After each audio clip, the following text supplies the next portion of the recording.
अध्याय 17 अनुच्छेद लेखन, पैराग्राफ राइटिंग। पढ़िए और समझिए। अनुच्छेद लेखन एक अनूठी कला है जिसमें हम किसी एक विषय पर अपने विचार संक्षेप में लिखते हैं। अनुच्छेद निबंध का ही लघु रूप होता है। अनुच्छेद लिखते समय हमें निम्नलिखित बातों का स्मरण रखना चाहिए। भाषा सरल एवं सुग्राह्य होनी चाहिए।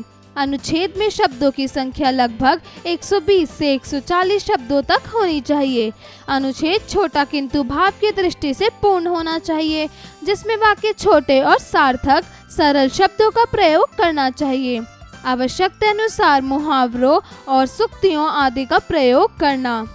परोपकार। परोपकार एक अत्यंत मानवीय गुण है। यह वह कठिन डगर है जहाँ तन मन को कष्टों की अग्नि में झुलसाकर तलवार की नंगी धार पर चलना पड़ता है। तभी तो परोपकारी व्यक्ति सामान्य मनुष्य की कोटि से उठकर ईश्वर समान हो जाता है। इतिहास के पन्नों में उसका नाम स्वर्ण अक्षरों में अंकित हो जाता है। सिद्धार्थ ने समस्त सांसारिक सुख त्याग कर निर्वाण का मार्ग चुना। फिर सिद्धार्थ से बुद्ध हो गए। श्री दधीची ने इंद्रदेव की प्रार्थना पर अपनी हड्डियां दान में दे दी, तभी व्रज बन पाया। राजा शबी द्वारा अपने शरीर का मांस दान करना, ईसा मसीह का सूली पर चढ़ना, शहीदों का राष्ट्रहित पर बलिदान हो जाना परिहित साधना ही तो है। वास्तव में यह वह महान त्याग है जिसमें विश्व हित निहित है।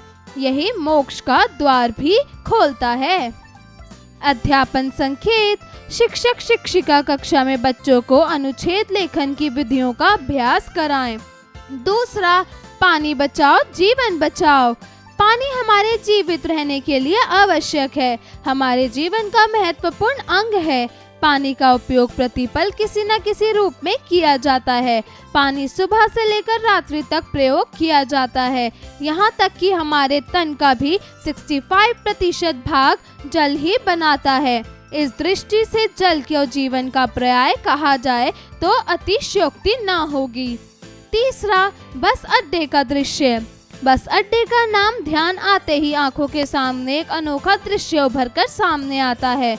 बसों का इधर उधर आना जाना, लोगों का सामान उठाए बसों के पीछे भागना और चारों ओर अफरा तफरी का माहौल। बस अड्डे में एक बड़ा तथा ऊंचा सा भवन होता है। वहां अनेक नगरों के नाम लिखे होते हैं एवं बहुत सी बसें स्थान स्थान पर खड़ी होती हैं।